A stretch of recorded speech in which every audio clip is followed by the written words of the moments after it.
तो जैसे कि हमने जनवरी से चालू किया था कि समस्या कुछ है ही नहीं, यानी समस्या होना यानी किसी विषय की समझ का कम होना, ये समस्या है।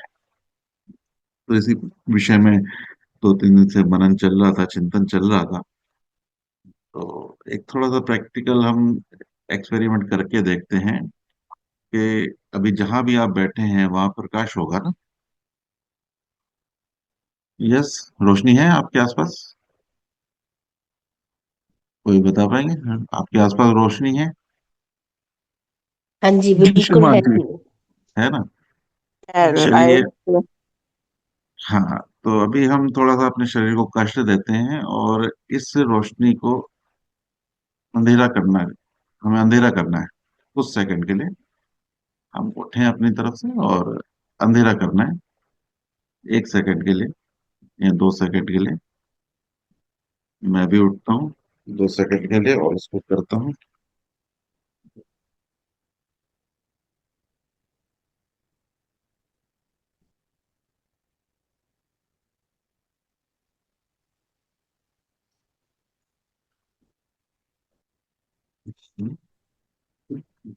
उम्मीद है सबने वो प्रैक्टिकल किया होगा, अंधेरा करके देखा। कोई बता पाएंगे किसने किया?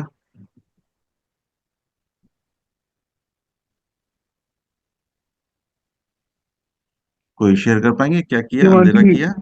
जी जी जी बिल्कुल किया। जी। अंधेरा करने अंधेरा के कर लिए दिया। आपने किया क्या, ये बता पाएंगे? उठे और उठ श्रीमान के वो स्विच ऑफ किया। उठे उठे फिर क्या किया? स्विच वो ऑफ किया। स्विच ऑफ किया, लाइट स्विच ऑफ की। यानी अंधेरा आने के लिए कोई बटन नहीं था आपके घर में? जी वो बटन बंद किया। नहीं, मतलब अंधेरा आने के लिए कोई ऑन बटन नहीं करना पड़ा ना? नहीं आपने नहीं। जो जो प्रकाश था उसको ऑफ किया। जी जी। यानी कोई भी रोशनी को जब बंद करते हो तो अंधेरा होता है, अंधेरा लाने का कोई बटन नहीं होता। यानी अंधेरा अपने आप में कोई अस्तित्व नहीं है, जो उजाले का सोर्स है उसको जब बंद करते हो तब अंधेरा आ जाता है। यानी अंधेरा लाने का कोई बटन नहीं होता। पकड़ पा रहे हैं बात को? यानी अंधेरा अपने आप में जी कोई हाँ जी, अस्तित्व जी नहीं हाँ रखता, जी। क्योंकि अंधेरे का कोई सोर्स नहीं है। उजाले के सोर्स को बंद करते हैं तो अंधेरा अपने आप हो जाता है। उसी प्रकार से हम सब सुखी हैं, सुख का सोर्स है। उस सुख के सोर्स को जैसे ही बंद करते हैं तो वो दुख आता है।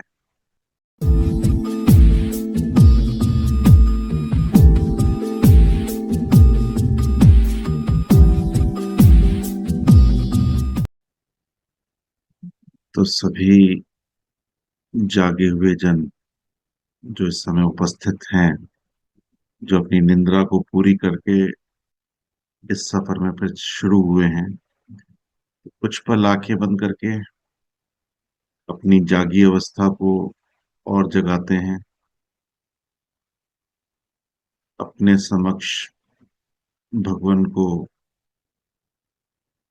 उपस्थित मान उनकी शिक्षाओं को पाने के प्रयास में हम सब उनको धन्यवाद करते हैं और ये प्रार्थना भी करते हैं कि उनकी उच्च शिक्षा हमारे जीवनों में अपने असर को पूर्ण रूप दे सकें। जो काबिलियत उस शिक्षा में है वो हमारे जीवनों से निकल के आ सके। वो जिस काबिल हमें बनाना चाहते हैं हम उस काबिल बनकर अपने जीवन को और सुंदर और मधुर और हितकर बना सके। ऐसी शुभकामना अपने खुद के लिए, अपने पारिवारिक जनों के लिए, अपने सभी धर्म साथियों के लिए हर पल हर समय हम सब करें। शुभ।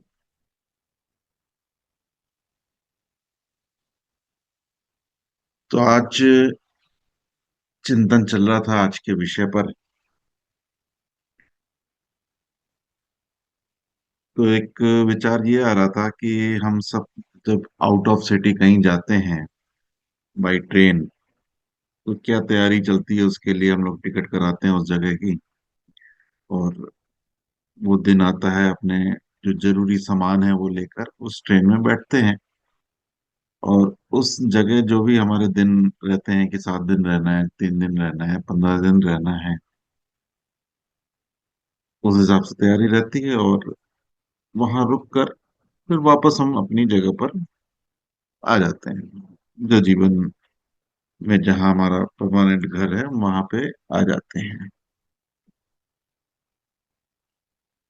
तो ऐसे ही लगता है कि जब हम सवेरे इस अवस्था में आते हैं तो हम भी एक सफर को तय करके आते हैं। तैयारी रहती है कि सवेरे उठना है, आज साधन सुनना है, साधन को सुनते हैं, 1 घंटे के लिए हम उस अवस्था में रहते हैं, और फिर उसके बाद 1 घंटे बाद वापस हम उस अवस्था से पुरानी अवस्था में आ जाते हैं।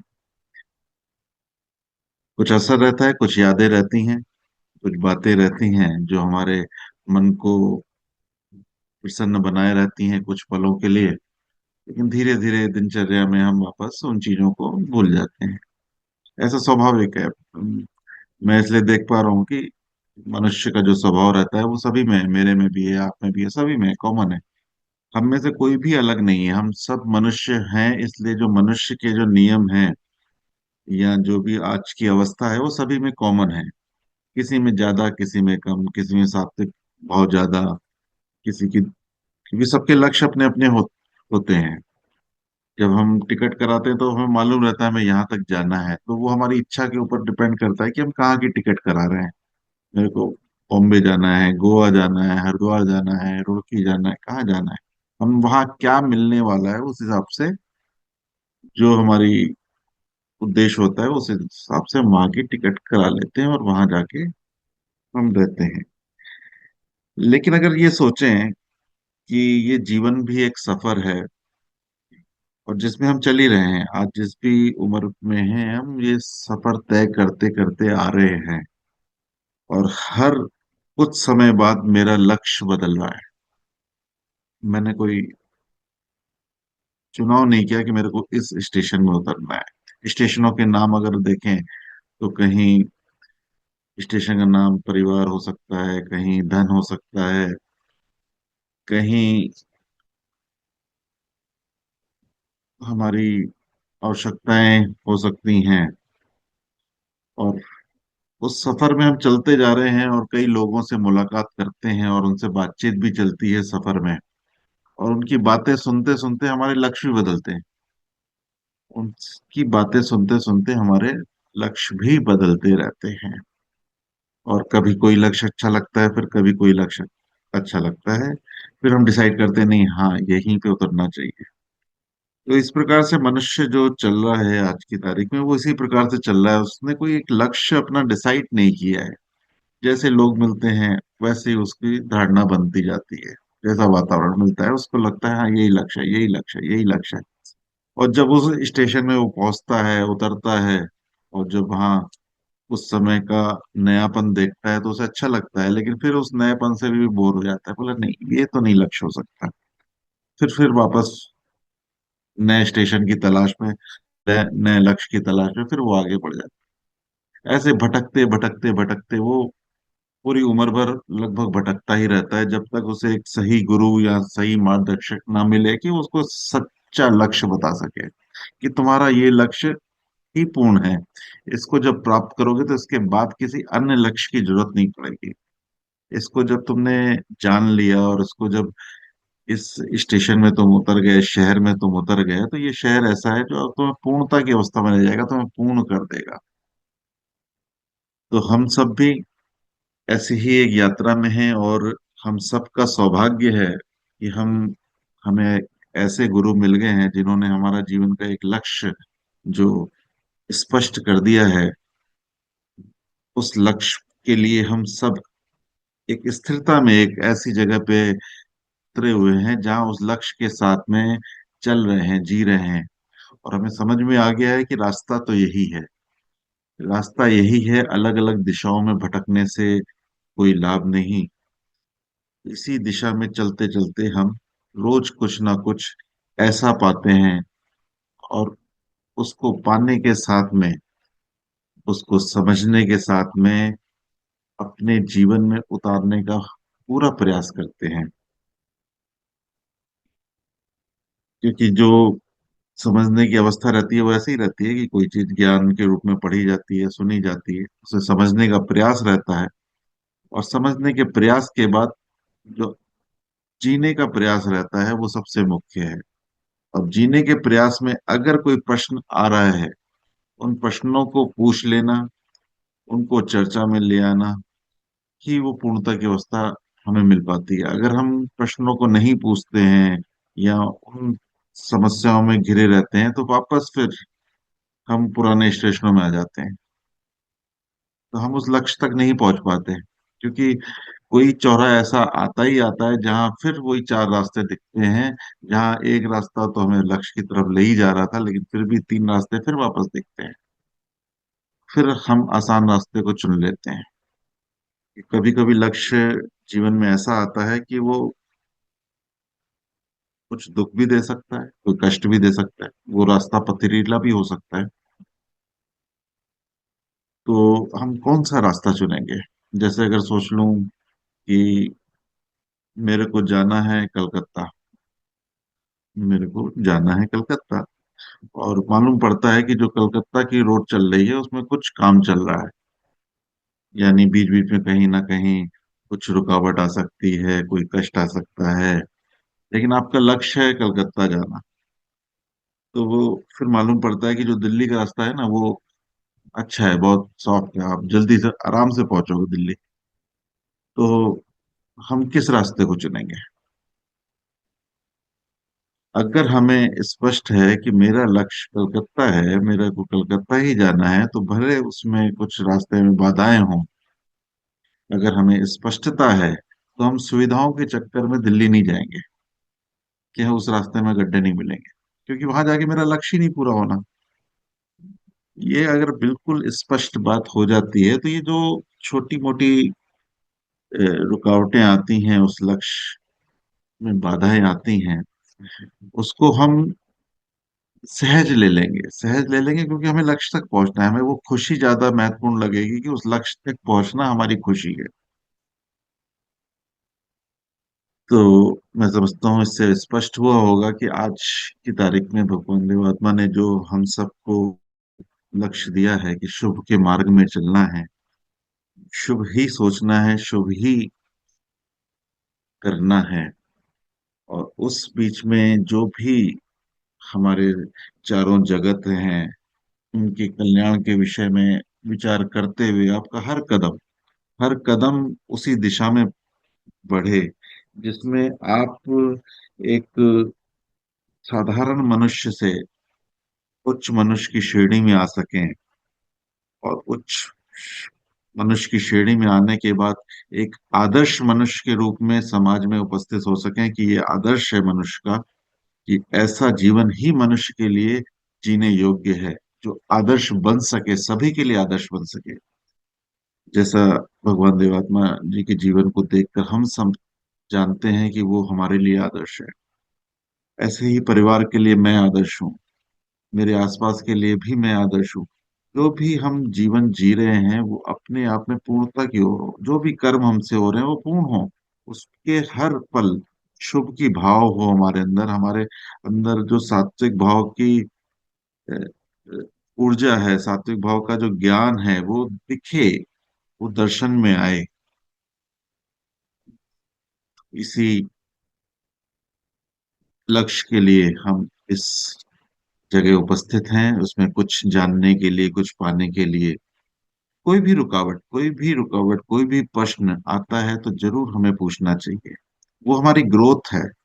जैसे कल श्रीमान अनुराग जी बता रहे थे ना कि कोई दुख आता है तो वो हमारी ग्रोथ के लिए आता है, कोई परेशानी आती है तो वो हमारी ग्रोथ के लिए आती है। तो आप देखोगे, जब भी दुख आएगा, परेशानी आएगी, उसके साथ प्रश्न जरूर आएगा।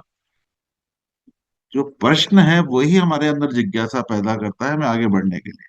दुख अपने आप में कोई चीज नहीं लाता, दुख प्रश्न पैदा करता है आपके जीवन में कि ये दुख मेरे जीवन में क्यों, ये परिस्थिति मेरे जीवन में क्यों, ऐसे कुछ संबंध आते हैं, ये ऐसे संबंध मेरे जीवन में क्यों।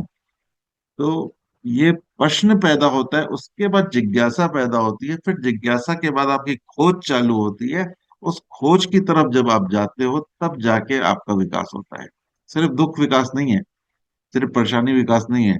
उस दुख और परेशानी से जो प्रश्न क्रिएट हो रहा है वो आपको उस रास्ते में ले जाता है जहां आप खोज चालू करते हो। सिर्फ दुखी होते रहे तो विकास नहीं होगा, सिर्फ चिंतित होते रहे तो विकास नहीं होगा, सिर्फ परेशान होते रहे तो विकास नहीं होगा। परेशानी तो आई लेकिन विकास नहीं होगा। अगर प्रश्न बना आपके जीवन में और प्रश्न के उत्तर की तरफ आप सही दिशा में गए, प्रश्न के उत्तर की दिशाएं भी कई हो सकती हैं। कई लोग दुख में नशे की तरफ जाते हैं, दुख में ऐसे मनोरंजन की जाते हैं जो टाइम पास होता है, ये भी होता है। लेकिन उसमें भी उस प्रश्न का उत्तर किस दिशा में आप ढूंढने जा रहे हो वो भी एक मायने रखता है। यानी विकास क्रम में जो भी चीजें आ रही हैं उसका एक नियम है कि आपका उच्चतम विकास तभी होगा जब आपकी सारी दिशाएं सेम होंगी। तो जैसे कि हमने जनवरी से चालू किया था कि समस्या कुछ है ही नहीं, यानी समस्या होना यानी किसी विषय की समझ का कम होना, ये समस्या है।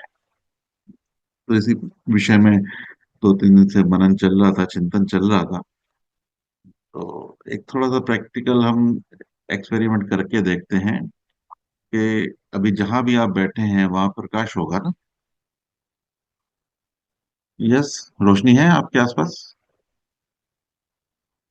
कोई बता पाएंगे? हाँ, आपके आसपास रोशनी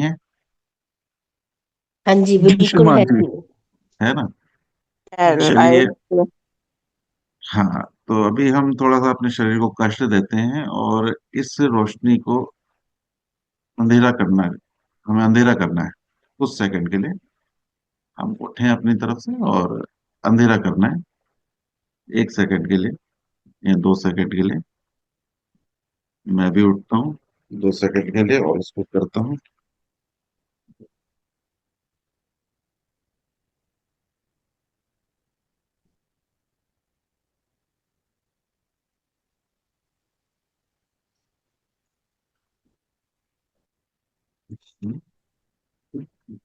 उम्मीद है सबने वो प्रैक्टिकल किया होगा, अंधेरा करके देखा। कोई बता पाएंगे किसने किया?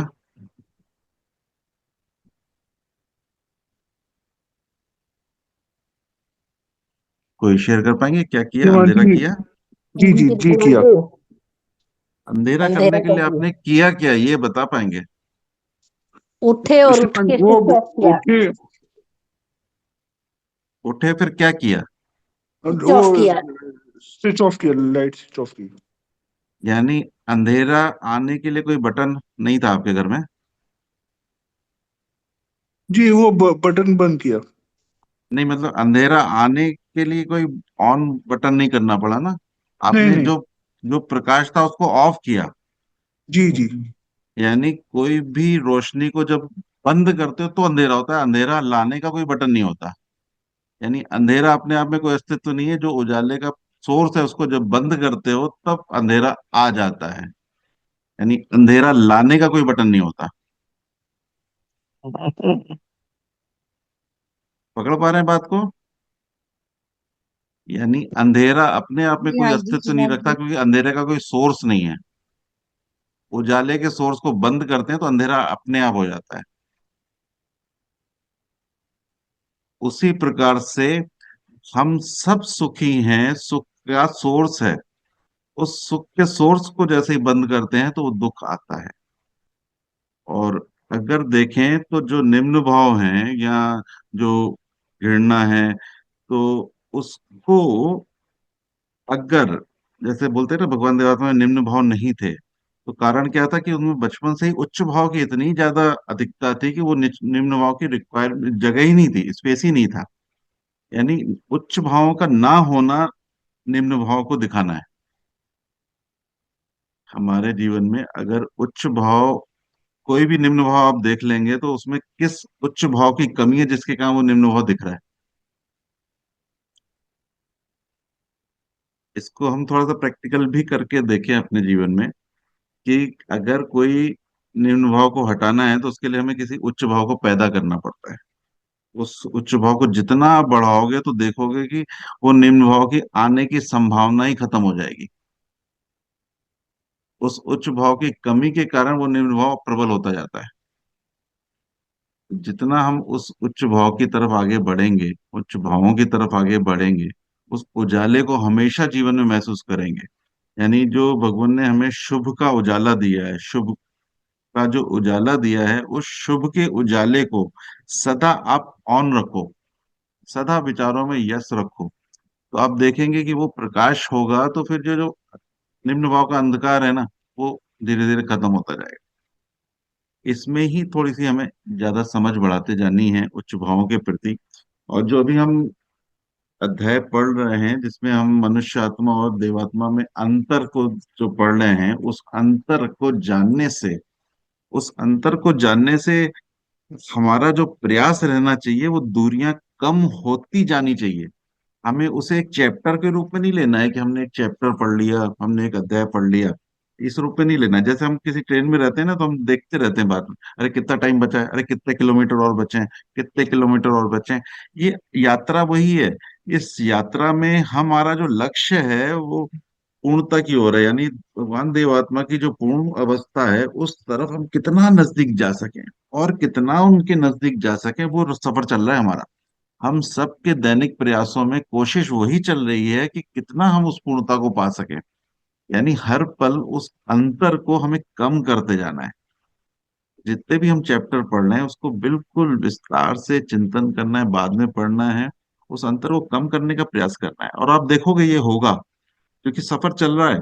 हम नियम रोज कुछ ना कुछ ऐसा करें जो हमारे उच्च भावों को बढ़ा रहा है, चाहे वो हीलिंग के माध्यम से, चाहे वो सेवा के माध्यम से, चाहे वो स्नेह के माध्यम से, चाहे अपने संबंधों के बीच में।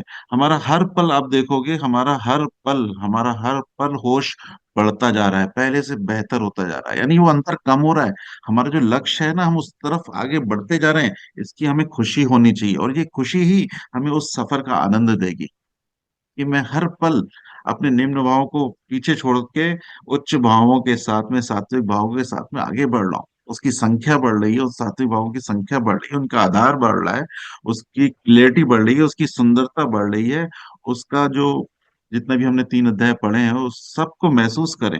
ये सारे अध्याय जिस दिन खत्म होंगे और उसको जब आप महसूस करके जी पाएंगे, जीने के प्रयास में हम आगे बढ़ पाएंगे, तो आप देखोगे कि ये सफर का आनंद अलग ही है। तो हमने अभी तक 3 बातों में चर्चा कर चुके हैं इसी अंतर को लेकर। और वाकई ये चीज जो काका जी ने दी है, इतनी गहराई से है कि आज भी मैं सवेरे 4 बजे उठ के इसको ही अध्ययन कर रहा था। तो सभी इस जो जो अंतर के 7 चैप्टर हैं जहाँ तक, तो इसको हमें विशेष देखना है। हमने पहला सुना था पवित्रता का अंतर, और उसके बाद दूसरा आया था हमारा पूर्णता का अंतर, और तीसरा पिछली बार जो हमने किया था सुंदरता का अंतर। और मेरी इच्छा है आने वाले दिनों में इसकी एक पीपीटी बनाएंगे हम इसको, और बहुत ही सहज रूप में उसको हम उसको समझ पाए, क्योंकि हर जन को जो भी भगवान से जुड़े हुए हैं उनको इस चैप्टरों को विशेष जानना है, क्योंकि ये अंतर कम करना ही हमारे जीवन का उद्देश्य है। भगवान से हम जितने समय से भी जुड़े हैं, उसमें हमारा पूरा पूरा प्रयास यही है कि ये अंतर कम होता जाए, अंतर कम होता जाए। अगर अंतर कम नहीं हो रहा है, यानी हम फिर वही है कि हम घूम के आए एक स्टेशन और वापस अपनी जगह पे आ गए।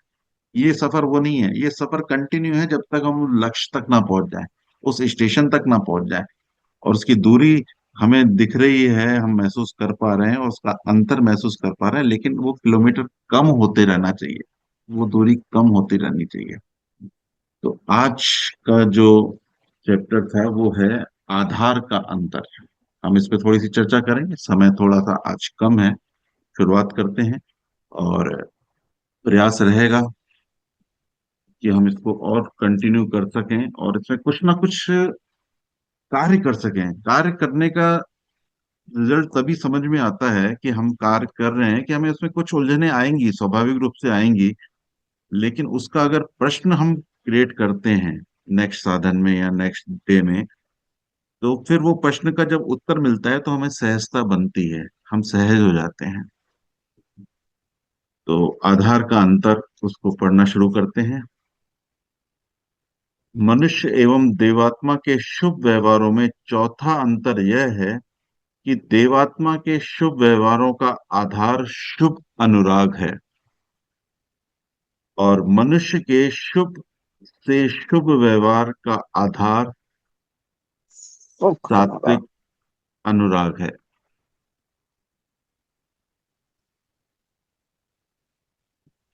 कोई कुछ बोलना चाह रहे हैं क्या?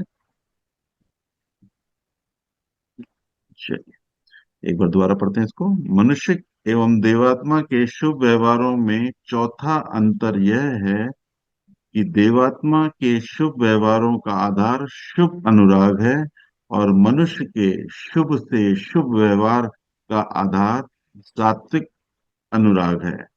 इस भेद को सिद्ध करना आसान है। मनुष्य के सात्विक भाव अपने एवं दूसरे के विशेष या विशिष्ट हित से ही प्रेरित होते हैं, वह सर्वहितों की प्रेरणा नहीं। मनुष्य के सात्विक भाव अपने एवं दूसरे के विशेष या विशिष्ट हित से ही प्रेरित होते हैं, वह सर्व हितों की प्रेरणा से नहीं। वो सबके हित के लिए नहीं सोचते, वो सिर्फ किसी एक अपने लिए सोच लिया, दूसरे के लिए सोच लिया, इस प्रकार से। वह सर्व हितों की प्रेरणा नहीं है। उदाहरणतः न्याय का सात्विक भाव पर सेवा के सात्विक हित से उदासीन हो सकता है। एक अफसर बहुत अच्छा न्यायाधीश हो सकता है, किंतु वह पर सेवा के हित से विमुख व उदासीन हो सकता है। अर्थात वह स्वार्थी हो सकता है, इसलिए वह सेवा करने के लिए बिल्कुल तैयार नहीं होता। यानी वो न्याय प्रिय तो है, वो न्याय तो करता है, लेकिन जरूरी नहीं है कि उसका ये सात्विक भाव उसको सेवा के लिए भी शिफ्ट दे सके। तो यहाँ वो अंतर महसूस कराने का प्रयास किया जा रहा है कि जो नॉर्मल जो मनुष्य है वो किसी एक विषय वस्तु के लिए ठीक हो गया, ठीक है, लेकिन उसके लिए कंप्लीटनेस नहीं है, वो सारे सात्विक भावों की कंप्लीटनेस नहीं है। इसके जो सेकंड लाइन है उसमें पढ़ते हैं, सेकंड पैराग्राफ। एक सात्विक भाव दूसरे सात्विक भावों के हित से केवल उदासीन ही नहीं, बल्कि दूसरे प्रकार के अहित अहितों से भी संगत है। इसलिए सात्विक भावों के साथ नीच अनुराग और नीच घृणाएं इकट्ठे रह सकते हैं। न्याय के सात्विक भाव के साथ काम का नीच अनुराग रह सकता है, पर सेवा के सात्विक भाव के साथ स्वाद का नीच अनुराग रह सकता है। ये मनुष्य आत्मा का बता रहे हैं कि सात्विक भाव के साथ में कोई ना कोई ऐसी भी चीजें रह सकती हैं जिसमें निम्न भाव आपके रह सकते हैं साथ में। कि एक तो अच्छा काम कर रहे हैं, लेकिन उसके साथ में कोई ना कोई अहंकार का आ जाता है। बहुत सारी चीजें ऐसी हैं जो निम्न भाव होते हैं, जो आ जाते हैं सेवा के दौरान में। तो ये भी एक अंतर रहता है कि आधार प्रॉपर नहीं है। आधार, अभी आधार की बात हो रही है।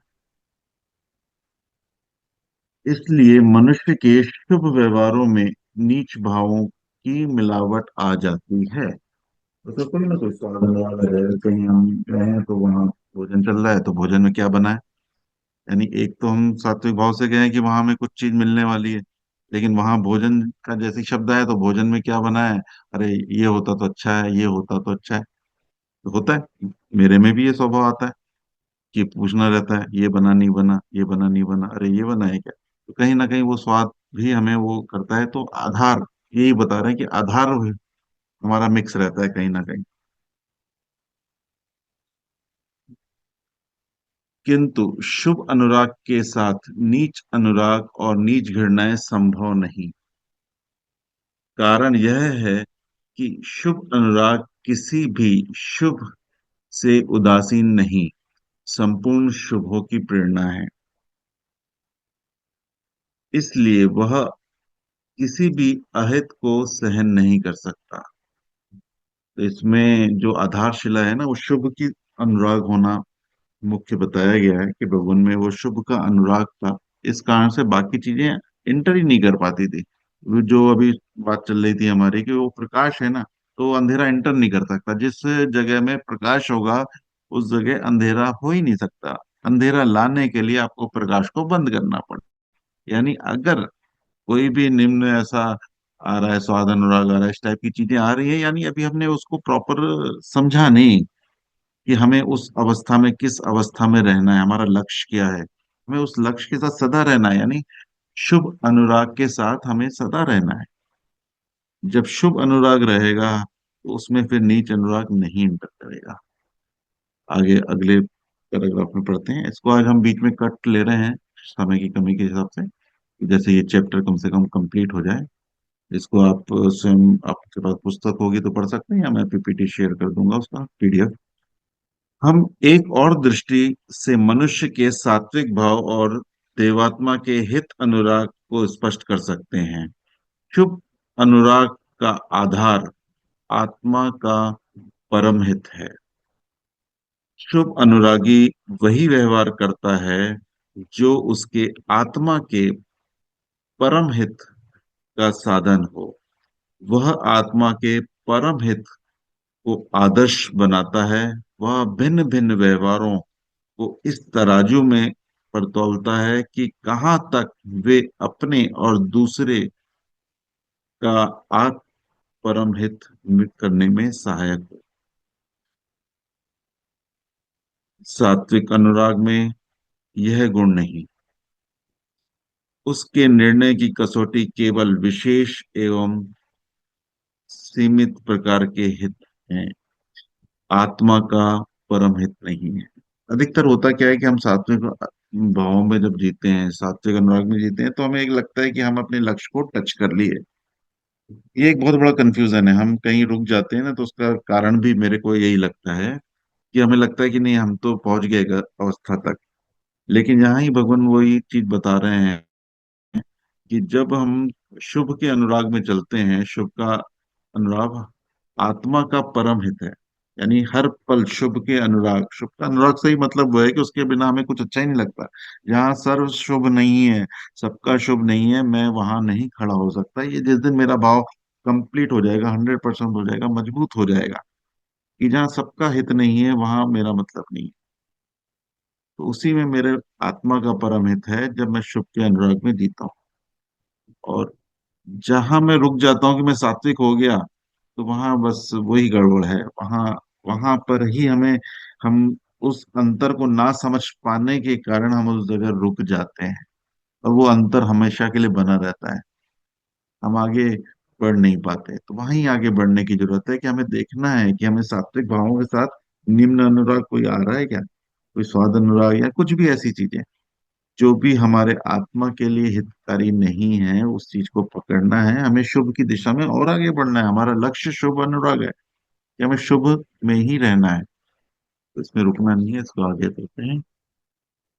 यदि मनुष्य के सात्विक भाव शुभ अनुराग में स्थित होते तो मनुष्य में आत्मा के हित का संपूर्ण प्यार होता।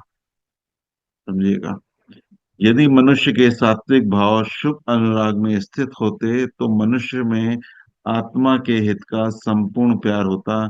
यदि मनुष्य में अपने आत्मा के परम हित का प्रेम होता तो उसमें सत्य और अशुभ कर व्यवहार करने की प्रेरणा की रोकथाम होती, क्योंकि असत्य और अशुभ कर व्यवहार आत्मा के लिए घातक है। मनुष्य में आत्मा के परम हित का अनुराग नहीं है, इसलिए कोई भी सुख अनुरागी मनुष्य स्वयं ही अपने सात्विक भावों को आत्मा के परम हित अनुराग में सुस्थापित नहीं कर सकता, और न ही उन उन्हें उसके अधीन कर सकता है। इस पैराग्राफ को दोबारा गहराई से समझने का प्रयास करें। यदि मनुष्य में सात्विक भाव शुभ अनुराग में स्थित होते तो, स्थित होते तो यानी स्थित नहीं है, मनुष्य में आत्मा के हित का संपूर्ण प्यार होता। अगर होते तो उसका संपूर्ण प्यार होता। सिर्फ प्यार से मतलब नहीं बताया जा रहा है, संपूर्ण प्यार, कि उसको अपने आत्मा के अलावा कुछ नहीं दिखता। जैसे आप सफेद शर्ट पहन के जाते हैं तो आपका कैसा अनुराग होता है उस शर्ट के प्रति? कैसा अनुराग होता है? आप बैठने से पहले, उठने से पहले, खाने के समय, किस पल उस सफेद शर्ट का नहीं सोचते हैं? नॉर्मल कोई भी कलर की ड्रेस पहनेंगे आप इतना नहीं सोचेंगे, लेकिन बाय द वे सफेद ही ड्रेस आपने पहनी है तो आप कितना ख्याल रखते हैं उसका। बस वही बात है, वही उसी टच में लेना है कि मेरी आत्मा जो मेरे साथ है, जो मुख्य है, उसमें कोई दाग ना लग जाए, उसकी हानि ना हो जाए, इतना गहराई से हमें उसको पकड़ के चलना है। और वही शुभ अनुराग है। जब वो शुभ अनुराग रहेगा तो उसकी सफाई 100% होगी, और वही प्रकाश है। उस बटन को बंद नहीं करना है। आगे बढ़ते हैं। मनुष्य में आत्मा के परम हित की स्वयं कोई समझ नहीं, इसलिए वह सात्विक अनुराग रखने पर भी अपने सात्विक भावों का वैज्ञानिक ज्ञान नहीं रख। यहाँ विज्ञान को डाला है भगवान ने, काका जी ने उसको समझाने के लिए विज्ञान शब्द का इस्तेमाल किया है। मनुष्य में आत्मा के परम हित की स्वयं कोई समझ नहीं, इसलिए वह सात्विक अनुराग रखने पर भी अपने सात्विक भावों का वैज्ञानिक ज्ञान नहीं रखता। किसी भी चीज का वैज्ञानिक ज्ञान उसके स्वभाव या व्यवहार का नियम जानना है। पशु या अशिक्षित मनुष्य घटनाओं को जानते हैं। पशु अशिक्षित मनुष्य घटनाओं को जानते हैं और उनके दोबारा होने पर उसे पहचानते हैं। समझिएगा इस बात को कि नॉर्मली मनुष्य जब आया था तो धीरे धीरे वो सीखा कैसे? ऐसे ही सीखा कि वो घटनाओं को जान गया। अच्छा, ये बारिश हो गई, उसने देखा कि इतने समय बाद दोबारा बारिश हुई तो समझ में आ गया कि इस मौसम में बारिश होती है। उसने नियम को नहीं जाना कि इसका नियम क्या है, कि पहले गर्मी आएगी, उससे पानी भाप बनेगा, फिर बादल बनेंगे, फिर बारिश होगी, और नीचे फिर उतनी आर्द्रता पैदा होगी जिसके कारण वो पानी नीचे गिरेगा। उसने उस नियम को नहीं जाना, उसने फिर घटना को पहचाना कि ये बारिश का समय है, बारिश होती है। क्योंकि मैक्सिमम लोग बोलते हैं ना कि ये मौसम है बारिश का है, लेकिन ये क्या है, प्रोसीजर क्या है, उसके पीछे गणित क्या है, उसके पीछे विज्ञान क्या है, उस पर नहीं जाते हैं। किंतु उन घटनाओं के नियम, जिन प्रकार वो घटनाएं आधारित हैं, नहीं जानते, और इसलिए इन घटनाओं के वास्तविक रूप को वैज्ञानिक रूप से नहीं पहचानते। उसी प्रकार मनुष्य के सात्विक अनुराग के रखने पर भी उसके सत्य रूप को नहीं जान पाना, नहीं पाता है। मनुष्य भी इसी कारण से नहीं जान पाता उसके जो बेस क्या है, उसके पीछे सात्विक अनुराग रखने पर भी सत्य के रूप में नहीं पहचान पाता उसे। सात्विक भाव तो पहचान जाता है कि मेरे में सात्विक भाव है, लेकिन वो सत्य के रूप में वो उसकी आत्मा का हित कैसे करेगा, उसके पीछे पूरी वैज्ञानिक रूप नहीं जान पाता। कारण यह है कि सात्विक अनुराग में अपने मूल्य की समझ का आधार आत्मा का परम हित नहीं है।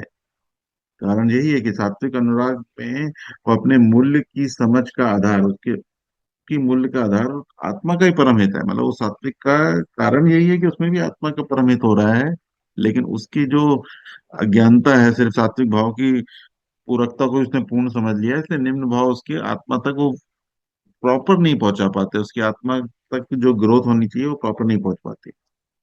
आत्मा का परम हित ही सात्विक भावों की आवश्यकता, महिमा, सुंदरता की सराहना कर सकता है, और उन्हें आत्मा के परम हित के नियम के रूप में दिखा सकता है, और इससे आगे वह उसे दिखा सकता है कि किस प्रकार सात्विक भाव देवात्मा के साथ जुड़कर अपने आत्मा की उच्चतम अवस्था प्राप्त कर सकता है, और ऐसे आध्यात्मिक अवस्था में देव रूप के दर्शन कर सकते हैं जो साधारण सात्विक भाव की पहुंच से बाहर है। यानी साधारण सात्विक भाव को जब हम रखते हैं, और फिर जब बोलते हैं ना कि हम स्थिर नहीं हो पा रहे, हम हिल जाते हैं, तो उसका कारण ही सिर्फ यही है कि अभी वो चीज इंटर मार रही है जो नहीं माननी चाहिए। यानी सात्विक भाव के साथ हमें पूर्ण शुभ का अनुराग जो है, वो उसके प्रकाश में ही हमें अपने जीवन में उस सात्विक भाव को जीना है। सिर्फ सात्विक भाव को ही नहीं जीना, उस शुभ के अनुराग की रोशनी जो है, उसका जो लक्ष्य है, हमारा लक्ष्य वो है। लक्ष्य सात्विक भाव नहीं है, लक्ष्य है शुभ अनुराग। यानी जिसमें आत्मा का परम हित शामिल हो, वो लक्ष्य है। और ये सात्विक भाव समझे उसका वैसा क्या है, मतलब कह लें कि रास्ते में जो एक हेल्पिंग फोर्सेस हैं, उसकी रफ्तार है, वो उसको बना के रखेगी। समय पूर्ण होने को है। तो सात्विक भाव में, सात्विक भावों के ज्ञान के अतिरिक्त देवात्मा के सात्विक व्यवहारों में जो देव ज्योति है, वह मनुष्य के सात्विक व्यवहारों में नहीं है। उनके व्यवहारों में वही अंतर है जो एक इंजीनियर और मैकेनिक की मशीन में अंतर आता है। एक मैकेनिक भी गाड़ी ठीक करता है, आप अपनी कहीं गाड़ी वाड़ी ठीक कराएंगे ना, मैकेनिक भी ठीक करेगा। मैकेनिक को जो ऊपर ही ऊपर उसको दिक्कत दिख रही है उसको टाइट कर देगा, कुछ लूज कर देगा, कहीं ऑयल डाल देगा, कुछ कर देगा।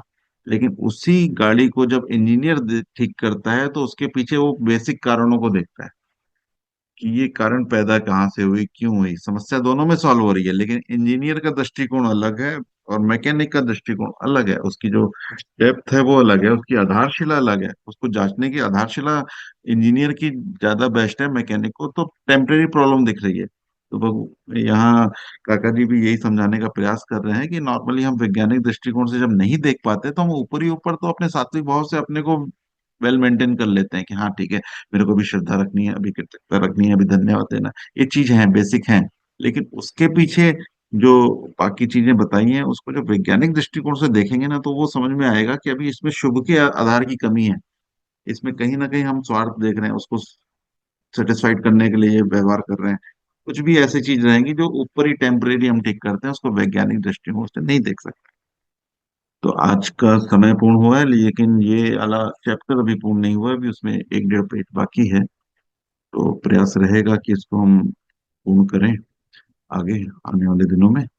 और एक जय श्रीमान जी, मैं थोड़ा सा कुछ बोलना जी चाहती हूँ। जी जी जी, जरूर जरूर। तो ये आपने प्रैक्टिकल करवाया है, जी उम, इससे मुझे बहुत लाभ हो गया। 1 मिनट में ही वो जो आपने कुछ सेकंड के लिए अ, अंधेरे को बंद करवाया, उससे मेरे अंदर क्या प्रकट हुआ कि मैं बहुत दिनों से परेशान हूं कि सामान ज्यादा है, व्यवस्थित नहीं हो पा रहा है।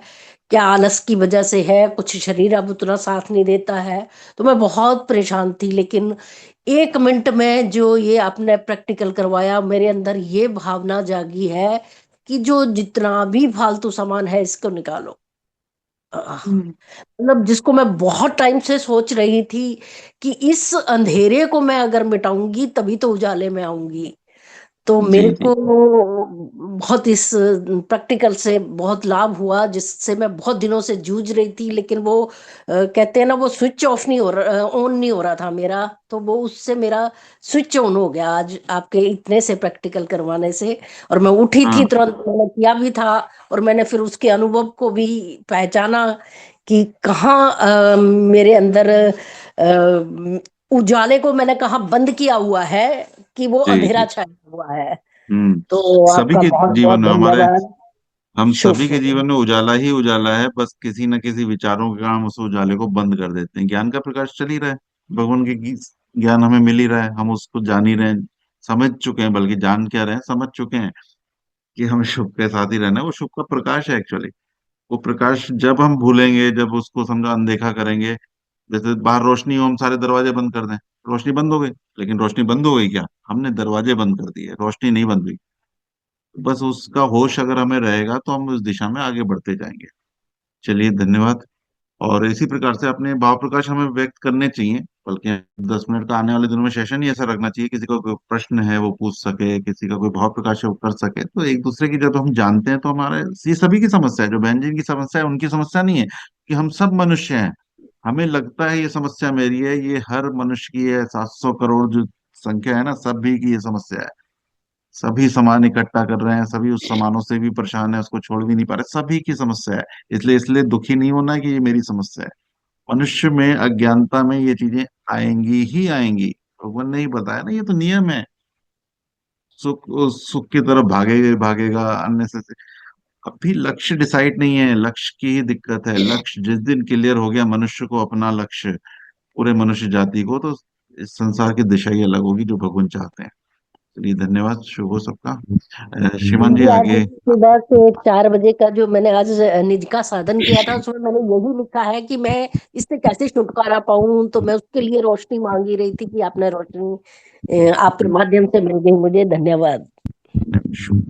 श्रीमान जी आगे पूर्ण करें। शुभ शुभ हो। श्रीमान दौलत सिंह जी, आप कुछ कहना चाहते हैं? माइक ऑन किया आपने। सदैव की जय श्रीमान जी। मैं सत्य की जय। हाँ जी, हाँ शुभ। जी जी। हाँ जी, श्रीमान दौलत सिंह जी बोल रहे हैं पहले? कौन? नहीं, वो कई बार गलती से भी हो जाता है। आप बोलिए, वो चले गए। हाँ, वो श्रीमान जी, श्रीमान राजेश शर्मानी जी वो बता रहे थे इंजीनियर का और मैकेनिक का। तो वो ऐसा ही है कि जैसे जो मैकेनिक है वो सिम्प्टोमेटिक ट्रीटमेंट करता है कि सिम्टम देखता अच्छा ये है, तो उसको इतना ज्ञान हो गया ये में, तो ये उसकी ट्रीटमेंट है। लेकिन वो पीछे की जो है उसकी कि वो क्यों है, मतलब टेक्निकल जो नो वही है ना, वो उसके पास नहीं है, इंजीनियर के पास है। क्योंकि वो देखता है कि उसकी जो जड़ है या वो बेस उसका जो है कहाँ से ओरिजिनेट हुआ और कैसे कैसे वो चीज आगे आती है, तो वो उसकी पूरी बैकग्राउंड है, तो वो साइंटिफिक एनालिसिस करके तो उसकी रूट को वो address कर सकता है। क्योंकि मैकेनिक नहीं कर सकता, उसने ये जान लिया ये प्रॉब्लम है तो इसको ये कर दूं, ये प्रॉब्लम है तो ये कर दूं। उसके पास टेक्निकल नो हाउ तो है उसको चीज को प्रॉब्लम को हल करने की, लेकिन टेक्निकल नो वाई उसकी जो बैकग्राउंड में जो चीजें चलती हैं जिसके कारण आगे सिम्टम्स आते हैं, वो सिर्फ ऊपरी और सिम्टम्स को देख के उसकी वो ट्रीटमेंट कर देता है। इसी तरीके से जो है परम पूज्य भगवान देव आत्मा साइंटिस्ट थे, तो उन्होंने जितनी हमारी मनुष्य आत्माओं की समस्याएं आती हैं तो उनके रूट कॉजेज तक वो पहुंच सके अपनी ये रिसर्च के कारण, जो उन्होंने अपनी स्पिरिचुअल दुनिया में जो उन्होंने रिसर्च की। तो ये मेजर डिफरेंस ये रह जाता है मनुष्य आत्माओं में और परम पूज्य भगवान देव आत्मा। बहुत बहुत धन्यवाद, बहुत सुंदर। वही बात है श्रीमान जी, हम बाजार से कोई डिवाइस लाते हैं अपने लिए, कोई अच्छा कंप्यूटर लाए, कोई अच्छा टीवी लाए, कोई अच्छा मोबाइल लाए, कोई कपड़े धोने की मशीन लाए, कुछ और लाए, तो उसके फंक्शंस क्या है हमें पता नहीं होता। वो हमें बता के जाता है उनका एजेंट जो भी आता है सामान रखने घर पे, कि आपने इसको कैसे कैसे ऑपरेट करना है, कैसी कैसी प्रिकॉशन रखनी है। यूँ समझो भी, एक तो हमें जो बाहर से स्विच ऑन करके सिर्फ मशीन को चलाना और काम लेना जानते हैं, और एक मैकेनिक है जो उसके रिपेयर करना जानते हैं, जो डेली उनके पास ऐसी प्रॉब्लम आते थे। एक इंजीनियर है जिसने उनको मशीनों को बनाया, एक वो वैज्ञानिक है जिन्होंने खोज की है। तो भगवान में और हमारे में इतना अंतर है। मैं तो ये महसूस करता हूँ मैं लोअर स्टेज पे बैठा हूँ और भगवान देव आत्मा आत्मा के वैज्ञानिक हैं। कोई नहीं, भगवान हमें ज्ञान दे रहे हैं कि तुम्हारी आत्मा क्या है। आत्मिक जीवन ही है हमारा सार जीवन। मेरे लिए ये दुनिया तभी तक मीनिंगफुल है जब मैं आत्मिक रूप में जीवित हूँ। तो भगवान हमें आत्मा का ज्ञान देते हैं, बोध देते हैं किन नियमों के हमारे जीवन में पूरा होने से हमारी आत्मा का विनाश होता है, आत्मिक जीवन का विनाश होता है, वो नियम बताते हैं। और उनसे जो हमारी अंदर आत्मिक रोग पैदा होते हैं, जो हमारी हानि होती है, वो बताते हैं। उनसे हम कैसे बच सकते हैं, आत्मिक रोगों से कैसे शुद्धि लाभ कर सकते हैं, और कैसे फिर हम धर्मवान बन सकते हैं। मोटे रूप में भगवान देवात्मा हमें अपने श्री का आत्मा का वैज्ञानिक बनाना चाहते हैं। शुभ हो शुभ हो शुभ हो शुभ हो।